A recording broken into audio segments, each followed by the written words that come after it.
ডিমগুলো ভাজা হচ্ছে, তোমাদের দেখাই।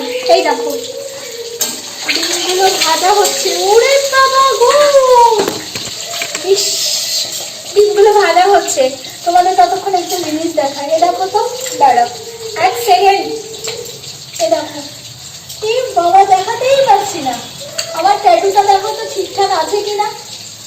হ্যাঁ দেখো তো, আছে ঠিকঠাক ট্যাটুটা? হ্যাঁ আছে না? অনেকদিন ট্যাটুটা চাপা পড়ে গেছিল।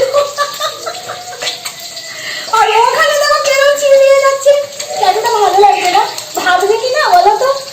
আরেকটা করাবো নিচের এই মিডিলের দিক থেকে, মানে মিডিল নয়, মানে কর্নার সাইড থেকে আরেকটা করাবো। আরেকটা ভাবছি এইখানে করাবো, এইখানটায় যখন শর্ট ড্রেসগুলো পরবো না, তখন এখানটা ট্যাটুটা থাকবে, ভালো লাগবে। তাই